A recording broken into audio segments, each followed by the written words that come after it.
Okay, today we continue with our Kitzur Shulchan Aruch class, and we start with Sefer Shmiras Haloshon. Topic today is self-destruction.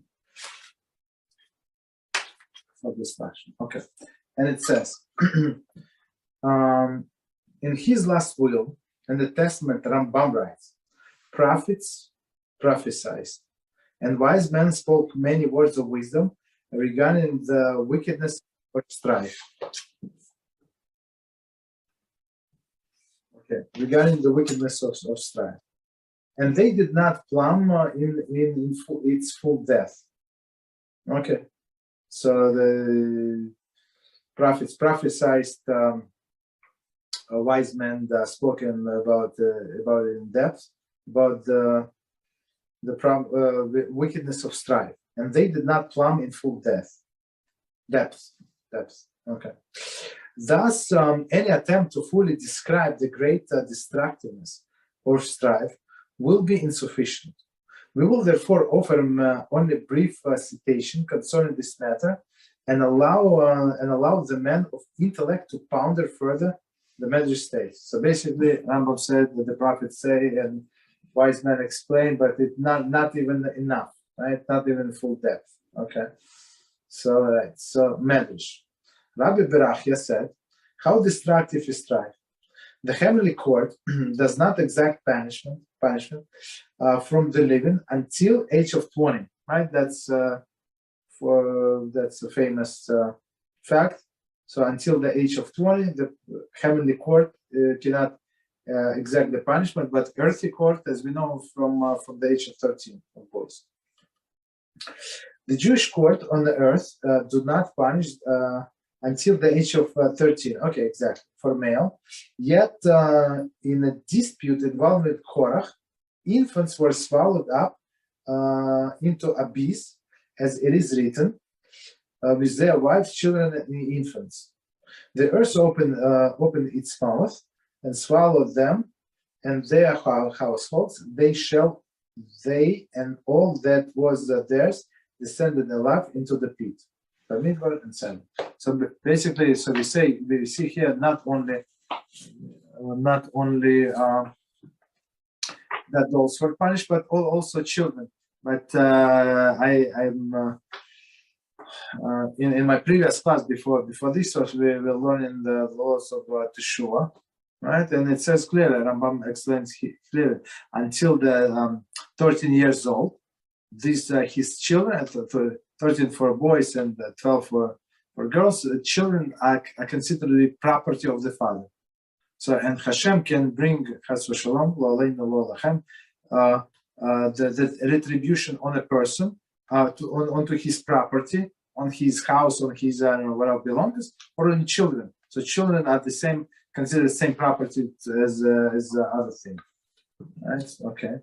So continue. The sages thought 4 are classified as wicked.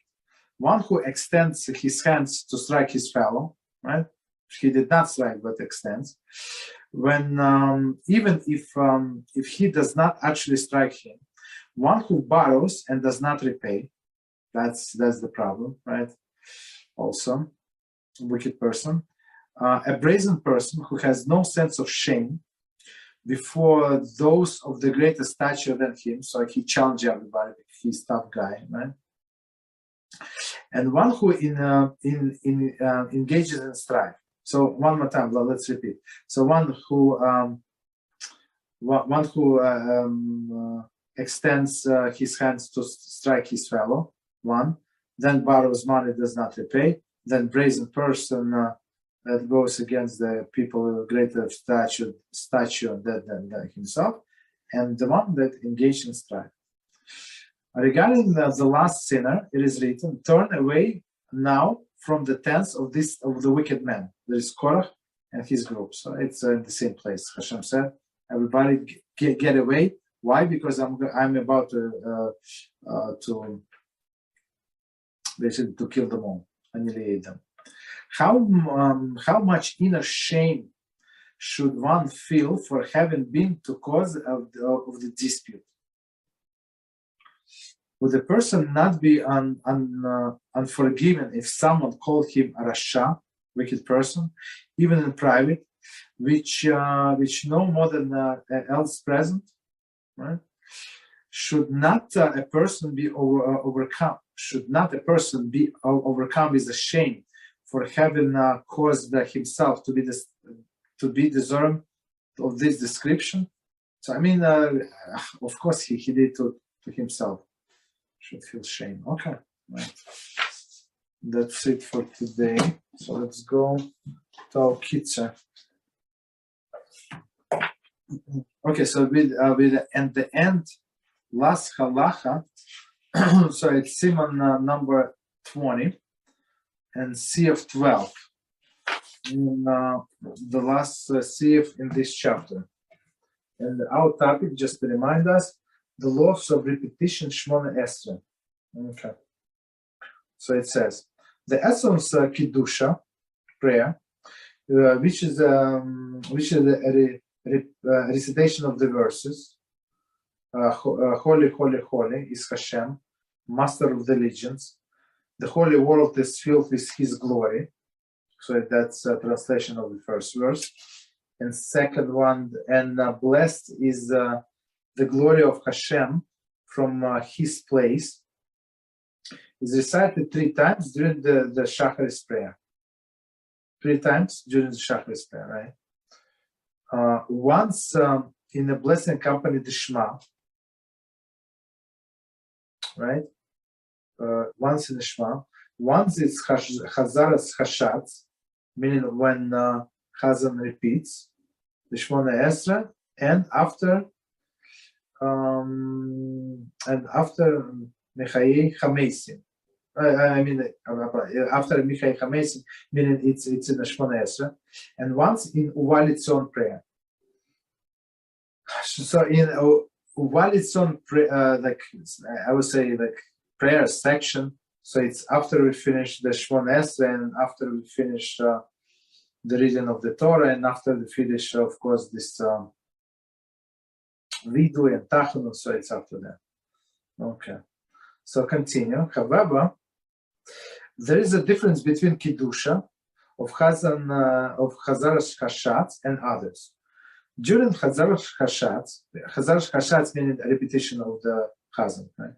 We actually recite Kiddusha to HaShem, whereas in other Kiddusha prayers, we're only recounting how the angel recited Kiddusha to HaShem. So big difference. So in when Chazan does the repetition, we are saying ourselves that is Kiddusha to HaShem.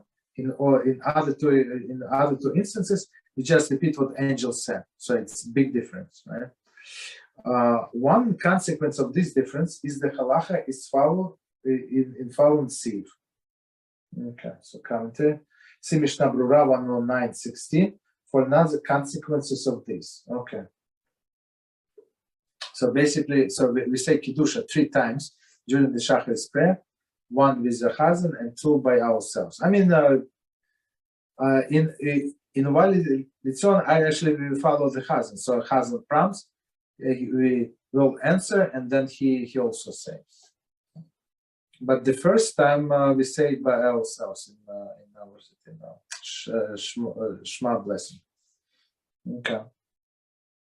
So continue this Kitzur. An individual who is in the middle of the Shemoneh Esrei prayer, and when he reaches the conclusion of the blessed Mechayei Chamesim, right, who revives the dead, the congregation is recited Kiddusha of Uvalitzion, or Kiddusha of the blessing of Yotzer Or, before Kriyas Shema. Then he should not recite with them the response of Kadosh, etc. But this Kiddusha recitation are not the same level of the holiness as that of the Kiddusha of Chazaras HaShatz. Okay, so let's try to understand what they're saying here. So as we said, we say Kiddusha in 3 places. First, in a lesson of the Shema, then in a repetition of the Shemoneh Esrei, and third time in Uval Itzon, right? So basically the situation is the two situations. He's like a little behind. They meaning that they are already in Uval Itzon, the last section, and he's still in the Shemoneh Esrei, or he's a little advanced. So he already started Shemoneh Esrei, but they is still in Shema. Maybe it's different meaning. I'm not sure. Whatever the situation is. So it doesn't matter. So basically, he says Hamesim, Mechayeh Hamesim, who revivified the dead, right? So and after that, if he would, if Chazan would lead the congregation, so the Chazan would say here the Kiddusha, right? And we said before, if he is davening by himself, right? If he's davening like his personal Shemoneh Esrei, and the Chazan went there, so some say that he can say Kiddusha, right? Because he's in the right place. But here, right? But here we say he cannot answer because Kiddusha in a Shema, in lesson of the Shema, and Kiddusha in Uval Itzon are not on the same level. As we said, there we only recount what the angels were saying, but Kiddusha in the repetition of Shemoneh Esrei, we actually blessing HaShem ourselves like angels. That's why we have to keep our feet together and stuff like that. Continue. However, if when the individual has already said Michayei Hamesim, the congregation recited the Kiddusha of Musaf, interesting. Even though he's in the middle of the prayer of Shacharis Shemoneh Esrei, he should respond with Kadosh. Exactly what you said. So, if he's allowed to respond to Musaf, then needless to say, he's allowed to respond to if it's Shacharis prayer. Okay, let's see commentary. So, the Mishnah Brura 109:17, which states that he should recite the entire Kiddusha, including the additions that are particular to the Kiddusha of Shacharis or Musaf. He should recite the entire Kiddusha, including the additions that particular So Mishnah, so Kiddusha on Musaf is a little different than Kiddusha on Shacharis. Okay, so they say, okay, you can recite the whole Kiddusha. But it's I'm not sure how often the situation is going to happen, but it's possible. Of course, it's possible. Maybe he would wait, like if it's only a few seconds, he would wait to do Kiddusha with them, even though he's in Shacharis, they're in the mussar, no problem. Okay, continue. The same applies if it were reversed, and he was praying mussar, and he hears Kiddusha of Shacharis being recited. Because of Kiddusha of Shacharis and Kiddusha of Musaf are on the same level of holiness. Okay, so basically he's allowed to respond, but one more time, and if he's in precise the same place in his Shemoneh Esrei at this point of time. Okay, got it? Continue. You're good? Okay, so we started a new topic. So the topic is the laws regarding how to compensate for missed prayer. So we spoke about it briefly, right? When the person missed a prayer, right? And so now we're going to details how to compensate and when somebody is allowed, when somebody is not allowed. Okay. So let's see. So commentary. Not the commentary. We start. Each one of the 3 daily prayers must be recited within a specific time span. Okay, as we said many times. After which it may no longer be recited. Nevertheless, under circumstances, compensatory prayer may be recited to make up for his prayer, for the missed prayer. These circumstances and the particulars of such a prayer are delineated in this Siman. So let's see, there is a commentary. Throughout this Siman, the discussion of the compensation for prayer refers specifically to Shemoneh Esrei, for which the Rabbi instituted the compensation so that one should not lose the opportunity to beseech Hashem's mercy. Mishnah Berurah 108.3. Okay, so when we say that you're allowed to compensate for missed prayer, Rabbi is it's only Shemoneh Esrei. It's not the whole prayer. Okay. Rabbi. So what's it called? If I say I'm not allowed to say the Mincha Uvelatzion by let's say Maariv, I can only say Shmiras. I mean Mincha Aleinu. I can't say the Mincha Aleinu during Maariv.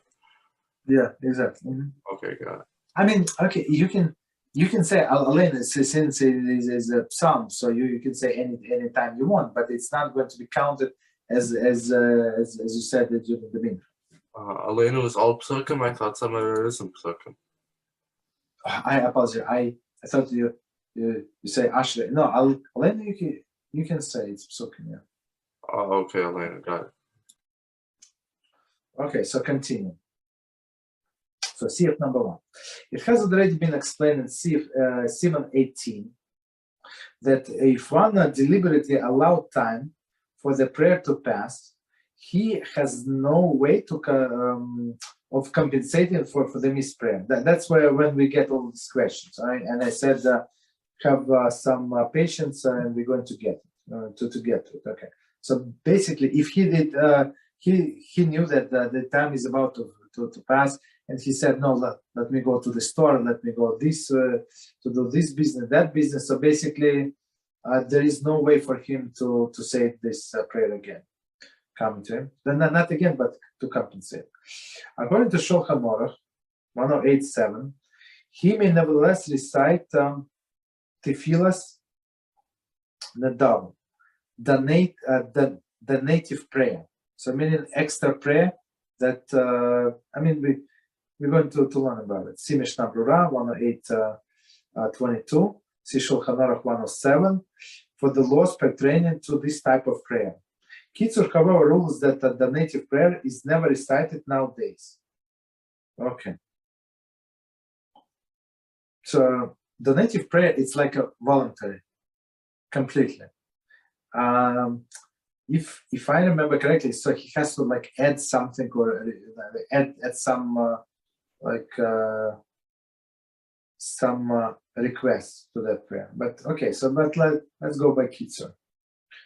Nevertheless, if due to an error or in involuntary situation, one did not pray during the proper time, or if one erred in his prayer, in the matter in which he is required to repeat the prayer, but by the time he realizes his mistake, the time for the prayer had passed, in all these instances, one may compensate for the missed prayer by reciting compensatory prayer after the reciting the next prayer. Okay, so there are a few commentaries, so let's do this piece from the beginning and we're going to explain. I have a question. What's it called? Does it count? It's within one's power, because let's say we knew right away that 38 minutes after Shkia is already a different day. Okay, let's say, right? And we couldn't say it anymore. So my question is like this: let's say we were trying to say it, so on and so forth, right? We were trying to say the thing, but we ended up, because the koilo, right? We said what's it called? We said the short Amidah, or the repetition first, okay? Right. Then we said the actual Amidah. In that case, we could have done the Amidah at the right time and had the repetition at a different time. We could have had the repetition afterwards. So so does that count as out of one's power and one's power, or no? No, it's not. I mean, he did not down completely, zero.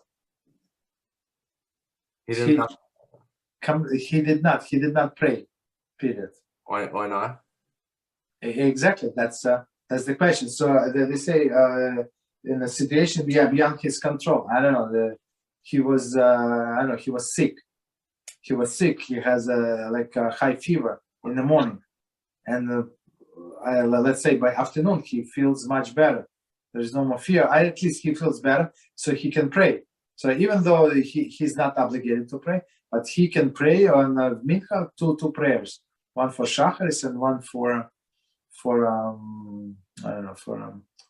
Mincha.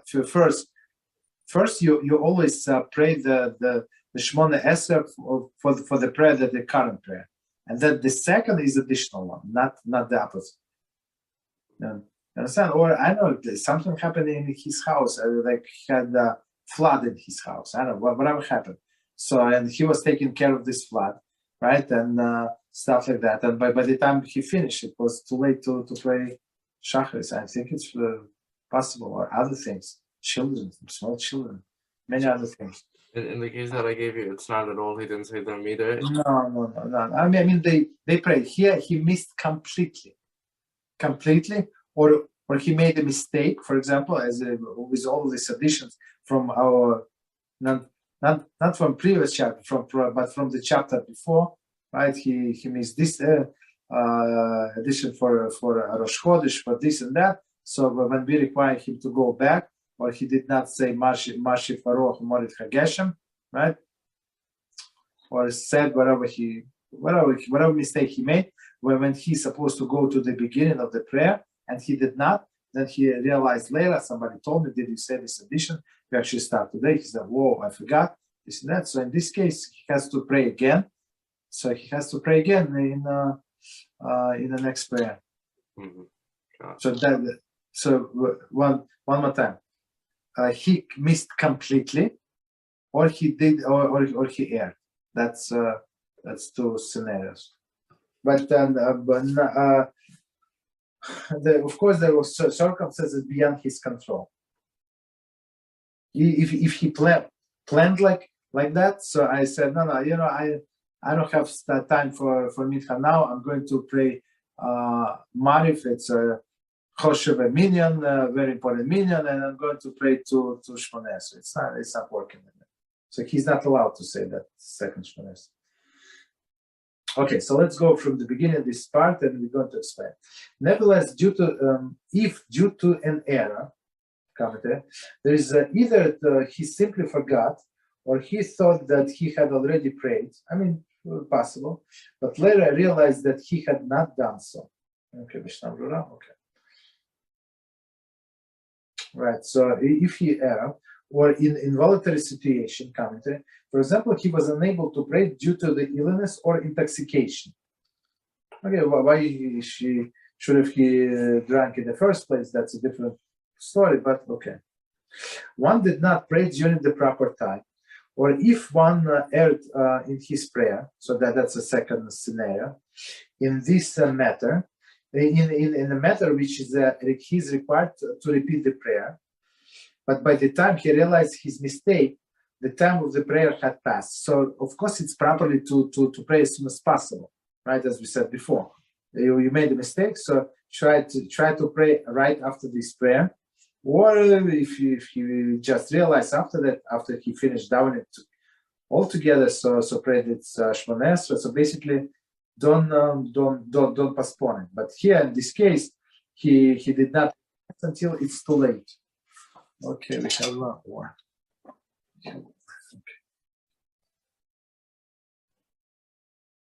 Hi, or we learn in the laws regarding how one can compensate for a missed prayer.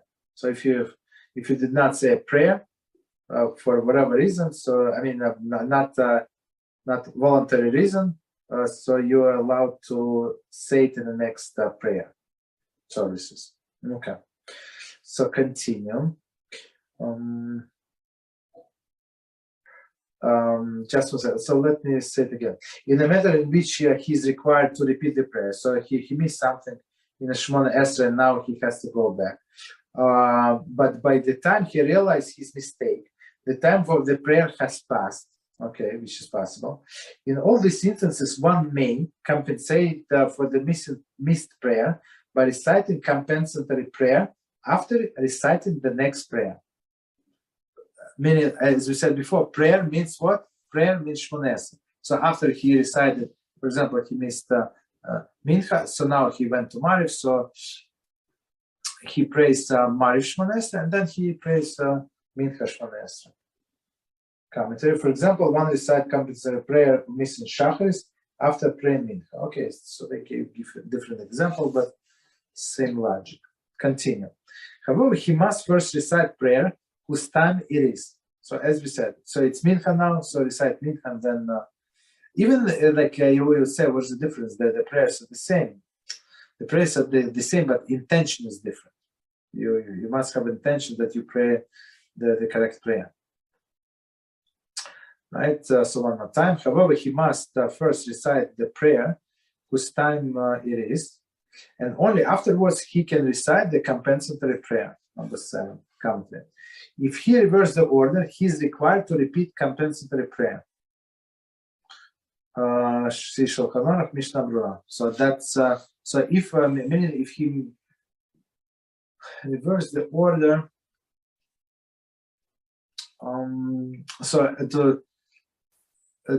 it's possible to reverse the order. It's possible. So I give you this example, and we're going to learn. For example, tonight Rosh Chodesh starts. So he prayed Mincha. Mincha was a weekday. On Maariv we have to add Yala v'Yovei. So how and he prayed first. He prayed the Shemoneh Esrei for a weekday, and second Shemoneh Esrei he prayed for with Yala v'Yovei. Right, so they say clearly that you have to repeat this the first Shemoneh Esrei because it's invalid. So let's try to understand why. Continue. Thus, if he did not pray Shacharis, then when the time of the Mincha prayer arrived, he should first recite the prayer. There is a Shemoneh Esrei for the sake of obligation of praying Mincha, and then should recite Tachanun. So after that, he said Tachanun. Commentary. One who is recited compensatory prayer, compensatory Shemoneh Esrei Shacharis or Mincha, may wait until Chazan repetition of Shemoneh Esrei before reciting his compensatory prayer, Shemoneh Esrei, Simishna Brura. So basically, of course, as we finish the last chapter, how important it is to answer to Kedusha, right? So they say, okay, you finish your personal, let's say, Mincha Shemoneh Esrei, you answer the Kedusha, and then, or you even wait until Chazaras HaShatz, right? Complete Chazan repetition of the Shemoneh Esrei, and then you can start Shemoneh Esrei that from Shacharis that you missed. There is no problem. So there's not such a thing that you have to do one after another. So, but here the Rabbi is very clear. He said the Tachanun is attached to the Shemoneh Esrei. Immediately after that, he should recite Esrei, even Esrei, right?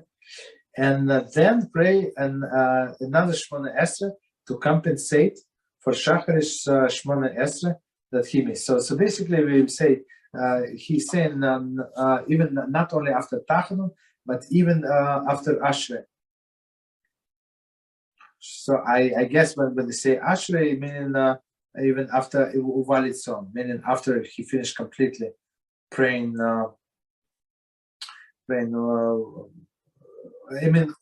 almost completely he finished the Shacharis, so he said second Shemoneh Esrei.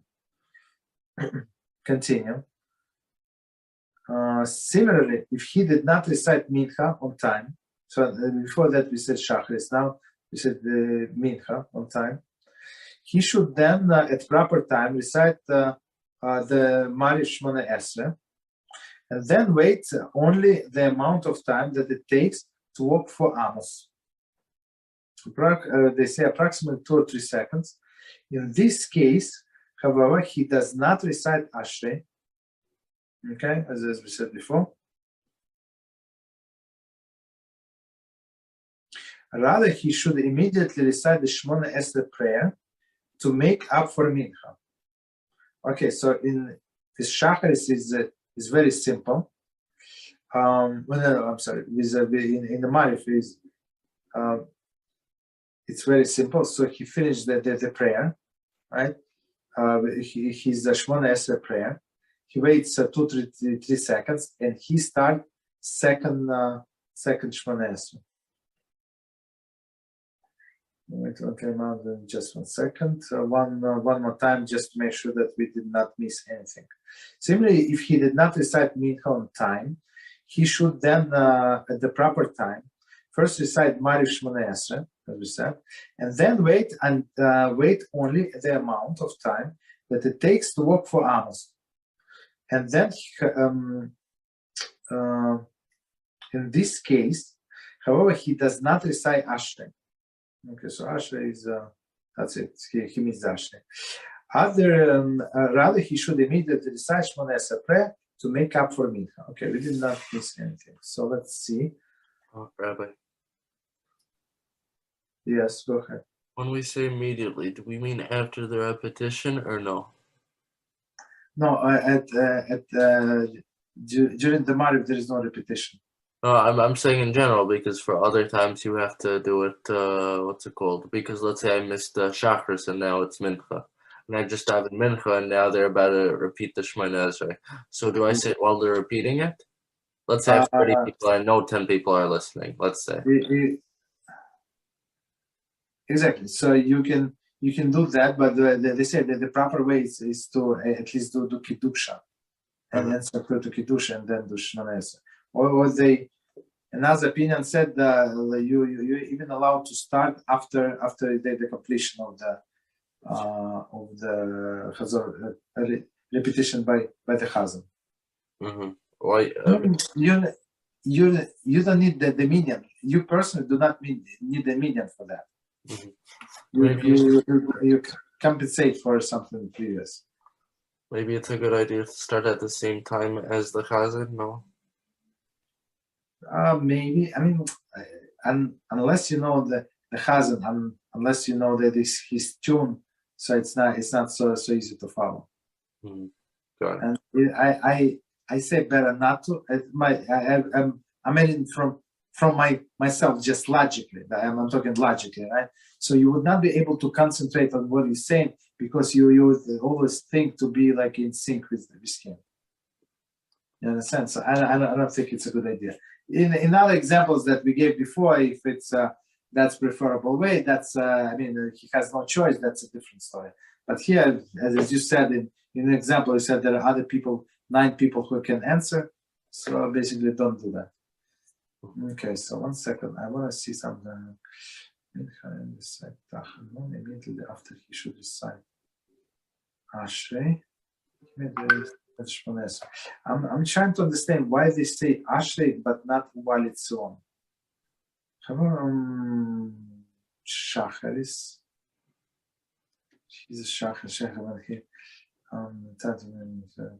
Okay, one more time quickly. I want to read the previous paragraphs to make sure that I said correctly. 1 second. Thus, if he did not pray Shacharis, then when the time for Mincha prayer arrives, he should first recite prayer. There is one Shemoneh Esrei for the sake of obligation of the Mincha, and then he should recite Tachanun. So we're talking about Mincha.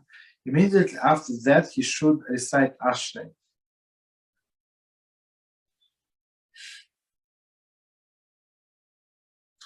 And then pray Shemoneh Esrei to compensate for Shacharis.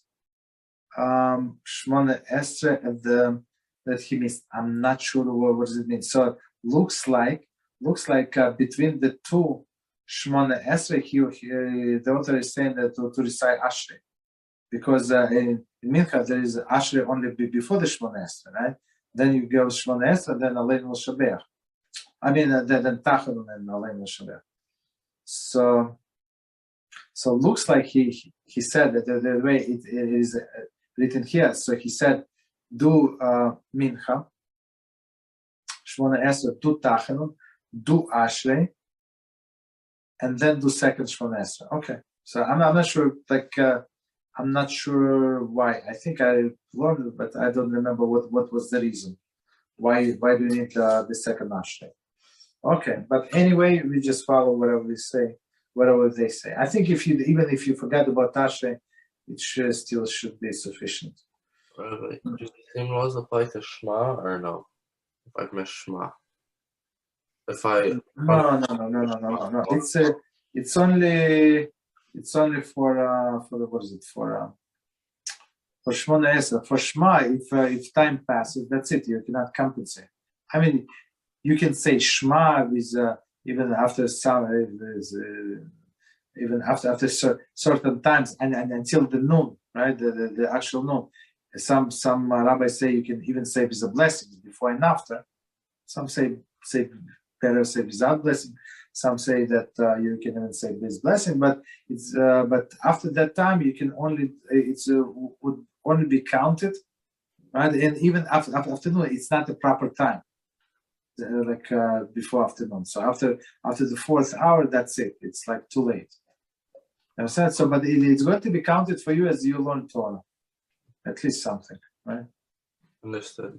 What's it called? Rabbi, let's say someone wakes up late, okay? Then he drives to shul, okay? Now, and let's say the time it took him to drive to shul, he ended up missing the Amidah. Should he have not driven to shul? Should he have first said the Amidah, then come at, when they're at Lerner or whatever already, or no?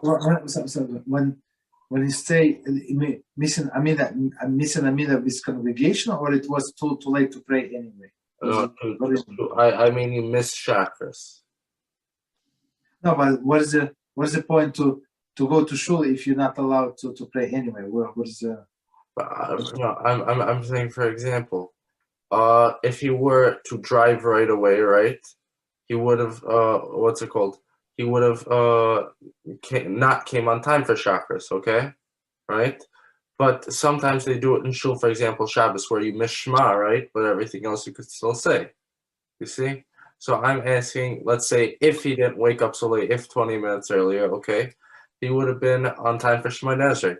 But since he's late, okay, should he say Shemoneh Esrei while he's still in the house, okay? Then come there, whatever, when they're at Aleinu, okay, whatever they're at. Or instead, should he first drive there, then say Amidah and so on? Well, I cannot get what is so. But if he drives there, so he comes there too late, he cannot pray Shacharis, he cannot say Amidah. That's it.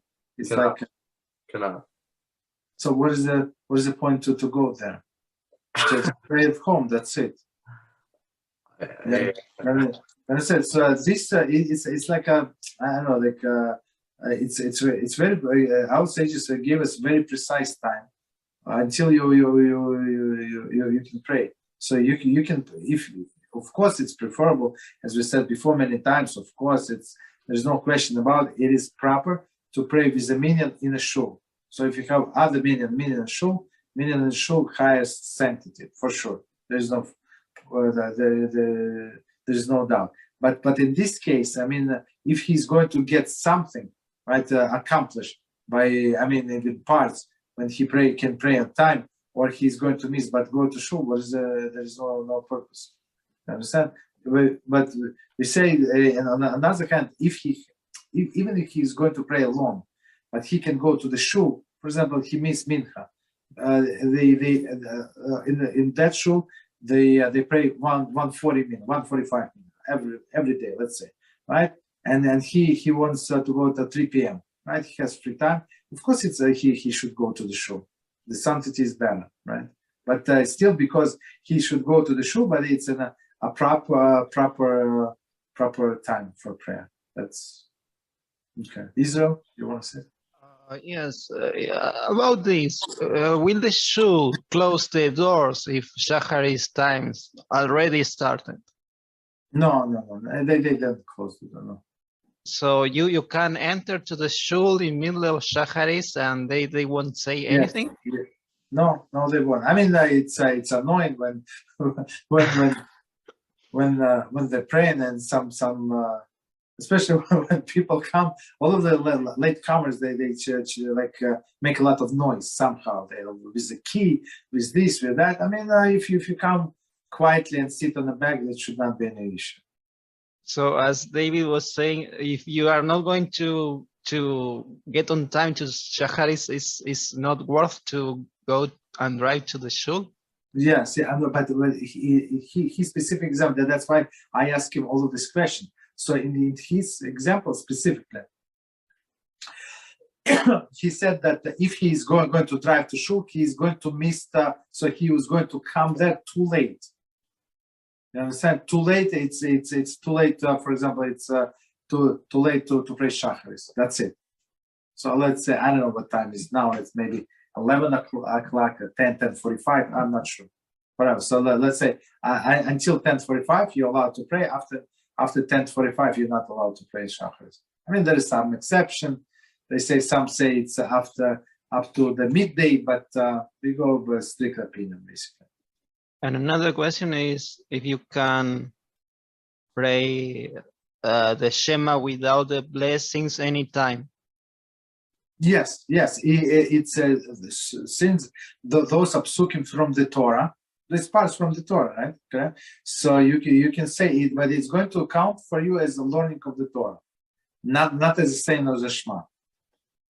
I saw some extracts. It's not the full service, not the full prayer service, but it's like a how do you say a sheet of the no. It's I don't know how to say. It's only a page, and it contains the basic of the Shema. And I was asking if you can pray this Shema every time, anytime, all times you are willing to pray it. I heard about it, so but I heard about what you're talking about, but we don't use this contracted prayers anymore. Maybe some people put on the wall. They hang the prayer on the wall. No, it's an olden times where people were in danger, that they would travel on a donkey to the dangerous area, through the dangerous area. So it was like shortened version. I think the Talmud is talking about it, but today we don't do that. And when even in the prayer, in the middle of the prayer, and you say the Shema with all the blessing and everything, you must say you say the Shema silently, loud, or how's meant to say? The first, let's say like a simple, straightforward scenario. So I just came not recently from a Maariv, right? So everything on time, there is no problem. So the verse Shema Yisrael HaShem Elokeinu HaShem Echad. So we say out loud, right? Only one verse, and then Baruch Shem Kivot Malchuso L'Olam Va'ed, we say quietly, whispering, and the next paragraph in undertone, like not too loud, but so you can hear yourself and not annoy people around. Because I asked this and I wonder this because Amidah Shemoneh Esrei must be recited silently, but enough to for ourselves to be heard. No, it's I mean, yeah, of course it is called silent prayer, but it's not silent. So, silent when you're quiet and when you read only with your eyes, right? But that's not true as well. Shemoneh Esrei, you have to hear yourself. You know, you have to whisper, but as loud as you can hear yourself. Yeah, so but I mean, maybe you are not allowed, I don't know, but maybe there is a laha that you are not allowed to be yelling the Shemoneh. Exactly, yes. You're not allowed. Maybe it counts as a sin if you are yelling. Exactly. So I wonder the same, what about the Shema? If you are going to... No. It's so also quietly. No, some people in some congregation, I remember in Israel, I went to this congregation, Yemenites, right? And they would everybody would recite in unison, like a small children. Very nice. I liked it very much. Yeah, understand? Everybody's out loud. I liked it. Right. So okay, we good? Continue. Rabbi, if I'm putting on tefillin, And what's it called? I missed the time for the Shemoneh Esrei. Can I still say Shemoneh Esrei? So don't put tefillin and say Shemoneh Esrei. You can put tefillin later on. So it's proper to put tefillin for Shema, before Shema, right? But if you see that it's not enough time, so say Shema and then put tefillin later on. And if I made a doubt in my calculations, let's say I thought to get to the shul, right, it's going to take me 5-10 minutes, whatever. It ended up taking me 30 minutes, right? So, and I didn't pray at home instead. So does that count as out of my power or no? First time, yes. Second time, absolutely not. Understood. Yeah. So, all right.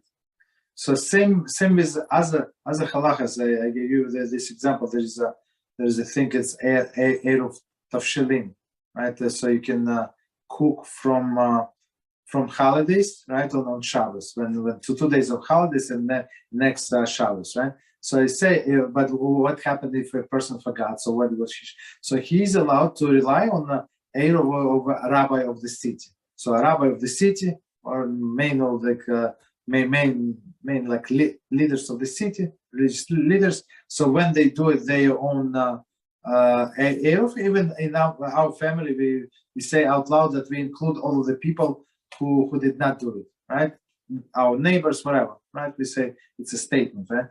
So it says clearly that this person can rely, right? But they say how many times? If he maybe 1 time, 2 times, on the 3rd time he cannot rely. That's it's not. We call it negligence. Understand? Okay, so let's continue. So now we said about Mincha, right? I'm sorry that he missed Mincha, right? And he is praying Maariv. So he finished the Maariv Shemoneh Esrei, and then he waits 2-3 seconds, and he right after that he can start this what was it? Mincha Shemoneh Esrei. Okay, so continue.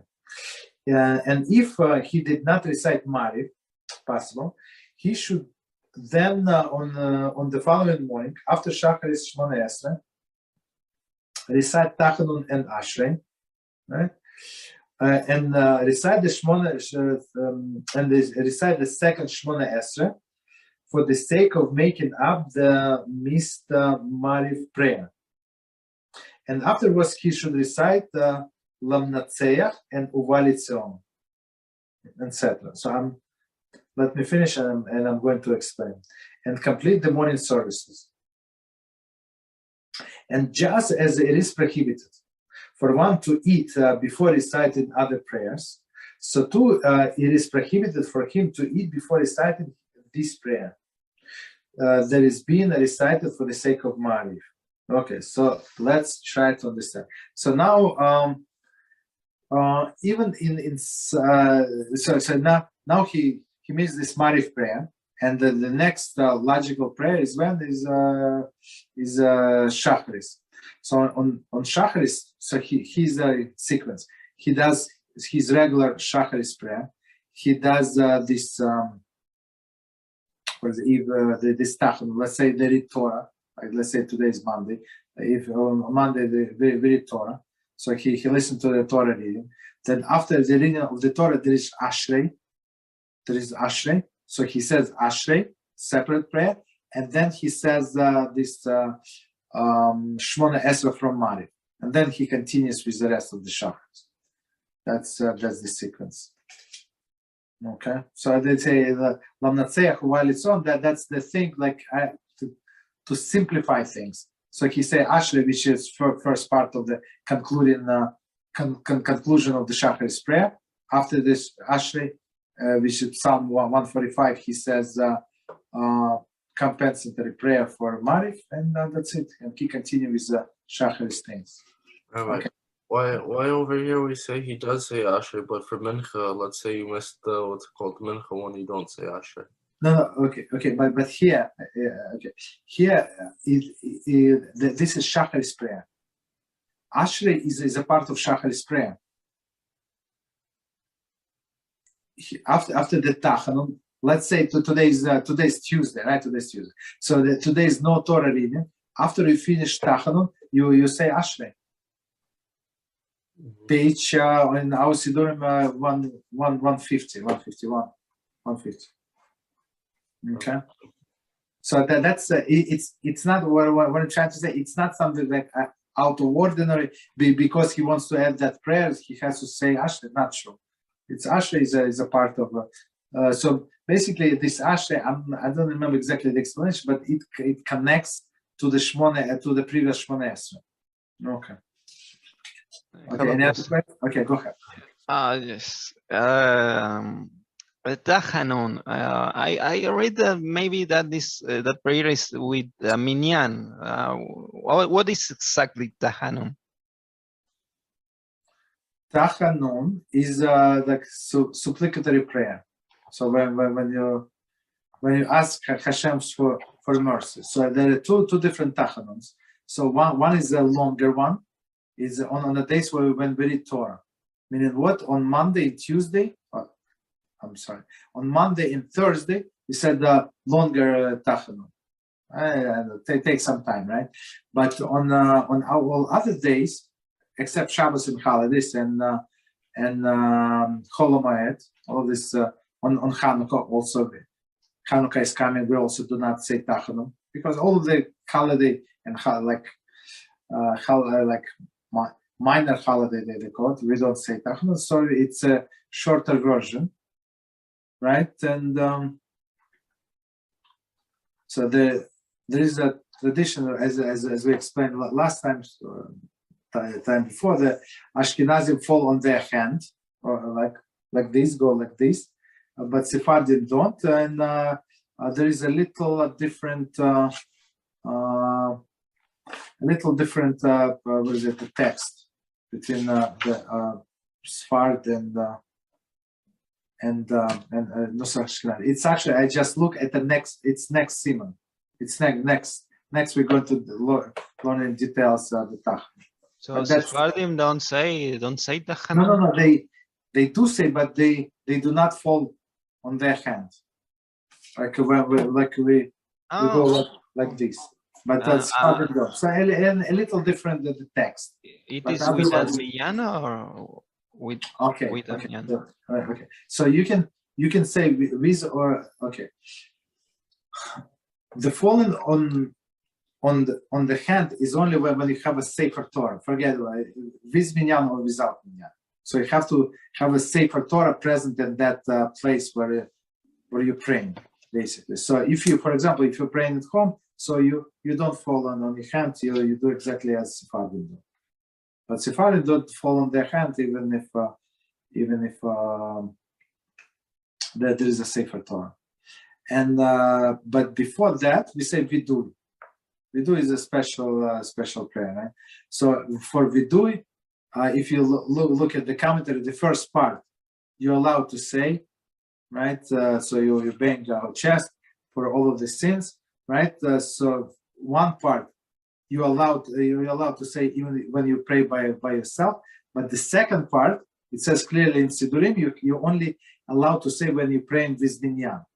And praying with minyan, meaning that minyan that actually recites this part, not minyan that of 10 people, right? So if, for example, if you pray in Ashkenazic minyan, right, and they do not say this part, so you're also not allowed to say it, or they say if you know like this psukim, it's 13 attributes of mercy, right? It's from Humash. So if you know how like all of the cantillations, right, all of the trap is like melody, right, from the Torah. Okay, you're allowed to sing. It's going to be like a reading of the Torah, but otherwise we just skip it. Okay, that's the summary of the Tachanun. I'm not sure. Should we stop here? All right, let's stop here and go to the questions. Okay, so that's all right. But of course, as I said before, it's our, and after we finish this, that's our next subject. We're going to learn about Tachanun in details with HaShem. Okay, go ahead. Any questions? Okay. What's it called? If someone, has to go to the store, for example, if someone is what? I didn't get. Has to go to the store. A store. Mm-hmm. Okay, because he needs to buy a hat for the winter. But going there, he's gonna see priestess. Is he allowed to go? I mean, of course, he's allowed to go in many cases. So okay, so I learned. You would not believe it's Rabbi Reuven's Imunai Bitachon. I think it's number 34. It's last 10 minutes, last even 5 minutes. I think, right? So he said very, very clearly. He quotes Rab Aaron Rata, not even him, but his son. So his son said that in the name of this, his father was great Kabbalist, right?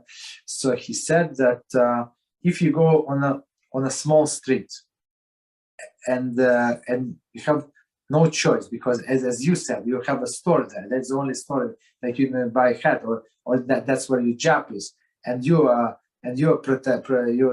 watching your eyes. So the reward in the Shema is going to be as like you completed a small mesechta. You understand? Of the town. On a big street, it's a big mesechta. So small, I would say, like, I don't know what is it. Like Megillah, and big one is Shabbos, like Pesach and something like that. And says, of course, if you have any other choices, that's what you must do. But if there is the only choice available, so yes, you're allowed to go there. So what's it called? Which one would be better? Okay, let's say going to the store, right, or getting one online, but you don't have a filter on your computer. I would say if you go to Amazon and you search for hats, winter hats, they're not going to give you any free pizzas. I don't think so. Mm-hmm. Yeah, understood. So I'm trying to, since it's especially for the clothing, right? That there is free return on Amazon, so or in other stores, like in other stores, men's clothing store, even women's clothing store. So why don't you buy like all of the sizes, all of these the styles, whatever you want, and then just return them, whatever you don't need. I mean, you save time and you have all of the options available. Why would you go to the store and put yourself in danger? Mm-hmm. That's so cool. And it's free. It's not like you cheating anybody. They know that you didn't buy like three different sizes of the same jacket. No. They understand that you're going to return. There's no problem. Go ahead. And or is one allowed to wear the fur of non-kosher animals? I think so. Yes, there is no problem. Got it. There's no. You're not eating. You just wear on your right. I forget about fur, right? So your shoes. How do you know what leather your shoes are made of? Maybe it's pig, right? Exactly, or your belt, or your wallet, or whatever. I mean, there is no problem. There is no problem to derive benefit from this non-kosher. And plus, in medicine they had, I don't know. Whatever. Okay, any other questions? Go ahead. Yes. I have. Can you enter a shul? For example, it's your first time. Follow your own sequence of prayers. Say I didn't get your question. So you go to shul for the first time. Yes, and they are all praying in Hebrew. You not understand anything. Can you follow your own sequence of prayer quietly? Okay. So here's a problem, right? So we have this law, so you're not allowed to go against the congregation. You're not allowed to separate yourself from congregation. What does it mean? So nobody's checking where are you in your prayer. You agree? Nobody's coming and looking at your siddur. Nobody, right? But on another hand, if everybody like stand up and bow, that's what you must do. If everybody's reciting Kiddusha, and you whatever you do, you have to at least pretend that you're doing something. You cannot sit when everybody is standing. You understand? And when everybody's sitting, it's there are always few clowns. I mean, I hope they have a legitimate reason to stand. You understand? When everybody's, if they're behind or some, like, it's always in every shul. There are a few guys that always walking back and forth. Like navigate. It's so annoying. Like, understand? They have zero patience. Unfortunately, me personally, I feel so bad for these people. You understand? It's impossible. It's like impossible for them to survive these prayer services. But okay, so one more time, the proper way to follow the whatever they do, at least from externally. You understand? Internally, meaning that you can read whatever you want. But on another hand, the main point for us to go to the shul is to pray Shemoneh together. So after sometimes you will figure out and see when they start the Shemoneh. You understand? So I mean, it takes just 1 or 2 or 3 or 4 times maximum to understand with what speed that they're praying. So you hear Shema, you know. Before Shemoneh Esrei, everybody stand up. They say in the Shacharis go al Israel. Everybody 3 steps back, 3 steps forward. So you know that it's like, I don't know, let's say you go to very early minute, like 6 to 25. That's when they start Shemoneh Esrei. Okay, now you know. You understand? So now you can adjust your prayer, your prayers to be like in sync with their prayers. You understand? Rabbi, what do I do if, I'm brochos Shema, because where I go, they take a long time to do the first bracha, right? And so I'm sitting there waiting for them to do Kedusha. I'm allowed to just sit and wait for them to do Kedusha. It doesn't count as a problem with the bracha, like I didn't say it in time or anything like that? No. So basically, I want to say, let me try to understand. You saying that you're faster than them, the congregation? Okay, there's no problem. It's not waiting silently is not considered to be interruption, basically. Mm-hmm. Got it. But trying to answer Kiddusha with everybody then. If you already waited, don't waste your time trying to answer Kiddusha properly. And besides that, so I know that since it takes them a while to do Kedusha and to get there, what I do usually is, because maybe I didn't finish Korbanos or something, right? At that point, I finish my Korbanos and so on and so forth. That's allowed or no? When during No, I'm saying I didn't say the first bracha of brochos Shema. I'm saying, okay, they're saying it, right? Then let's say they're halfway through the first bracha of brochos Shema, right? Before Kedusha, okay? And let's say, for example, Kedusha is at the very end, okay? So by the time it takes me to finish, to finish Korbanos, it's only a few seconds. I don't understand what we're talking. It takes them like 3 minutes to say half of the first bracha of brochos Shema. I'm not joking with you, okay? So, but now saying for you Korbanos, it's going to be interruption. That's the problem. Don't say it. But I didn't say a bracha yet. I'm saying I didn't say brochos Shema yet. No. I'm. One second. So. Okay, so we finish. Let me explain what David is talking about, and then so everybody will be on the same page. So basically, we say the Psuki de Zimra. So the first part of the Shacharis prayer. Then we say Borchu when we all bow, and then we say Birchas Shema, meaning the blessing before the Shema. But did you say Borchu or no? I said Baruch. Okay, so you want to say Korbanos between Borchu and the beginning? No, it's not. No. Not proper at all. No. That's it. It would be interruption. Don't do it. It doesn't count as Baruch isn't different than the first bracha of brochos Shema. Don't do it. That's you cannot learn. You cannot say extra things at that time.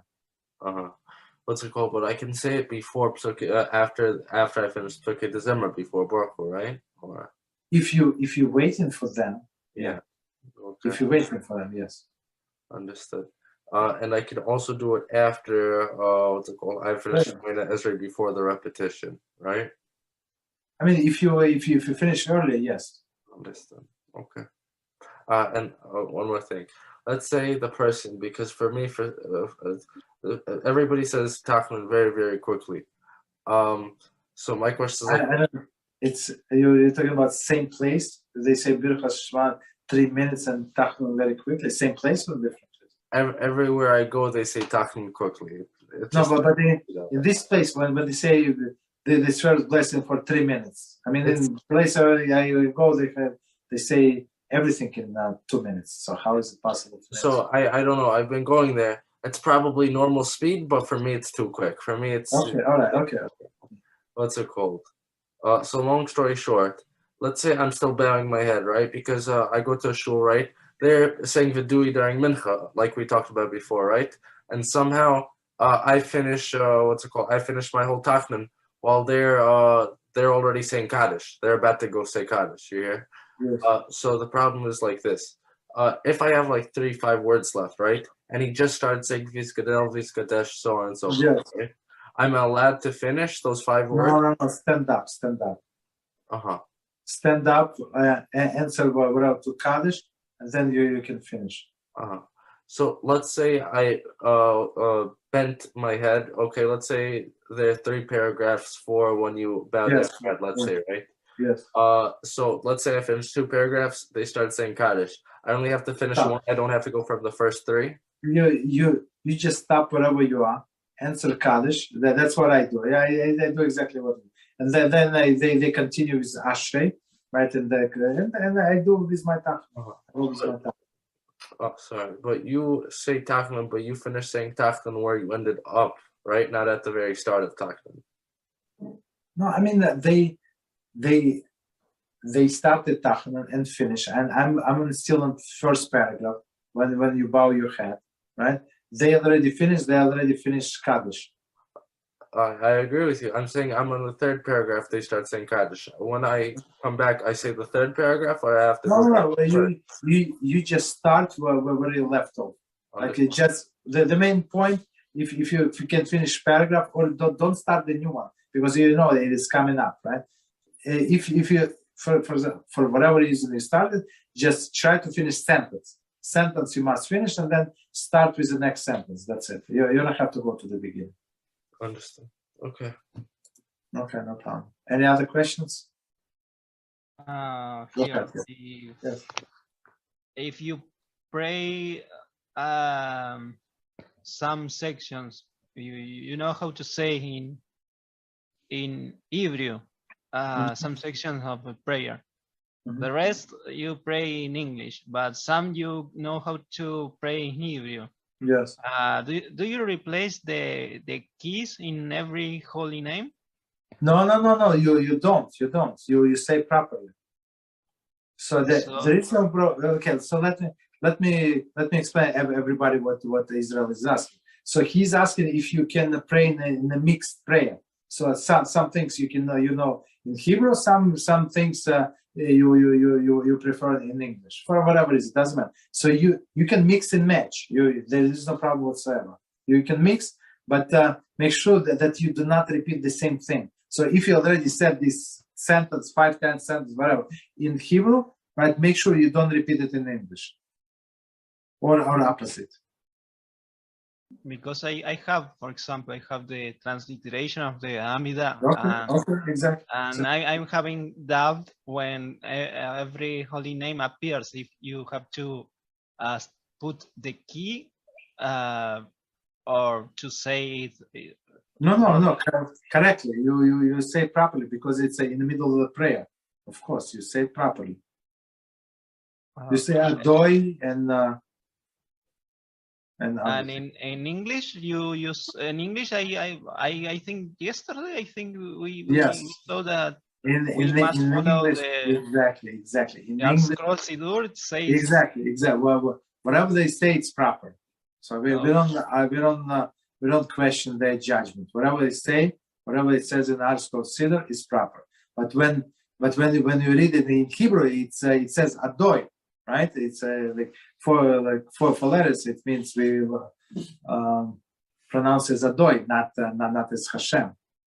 And it doesn't matter if it is Shabbos or not Shabbos. No, that does not make any difference. So prayer, during the prayer, everything must be said properly.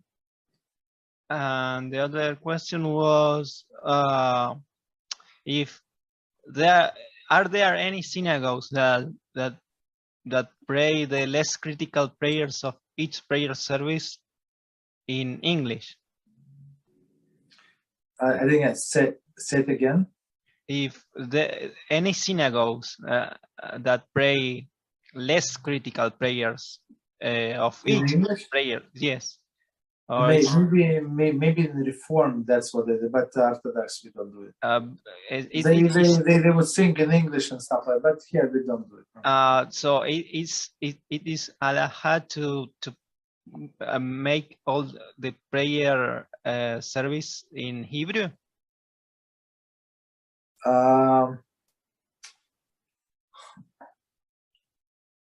Technically, you can do it in any language, I think. Because I wonder myself, what if I go first time to a synagogue and I don't understand anything because they are praying in Hebrew? How to maybe it's not true. So some like after, as I told you, like after sometimes you would figure out what is going on. Shema, you know, right?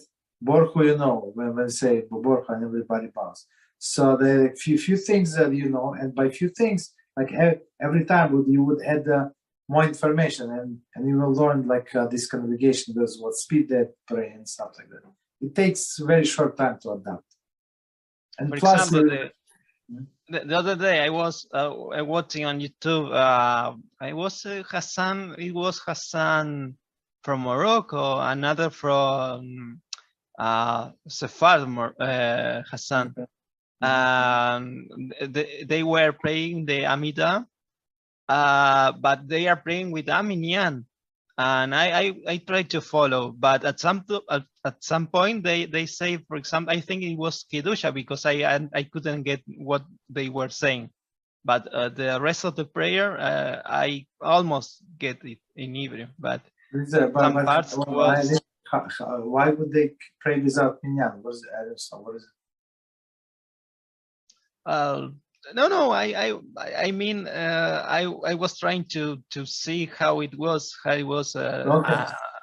a prayer, and how hard or how easy was to follow when they are praying in Hebrew. But I got lost when they pray parts of the Amidah that includes a minyan. I got lost and I couldn't follow the. But in every synagogue, there is all the people who would love to help you. So if you ask a rabbi or somebody to help, so they will assign somebody to sit next to you and at least show you from time to time the pages, exactly what they're doing. That's another solution. So we try not to talk in synagogue, but this talking, whatever this talking would be for constructive purpose. And so this talking is allowed in synagogue. When for the sake of the prayer, he showed that now we're going to start Shema, so to get ready for the Shema. Now in 1 minute we're about to start Shemoneh, so you're allowed to listen to him and start Shemoneh.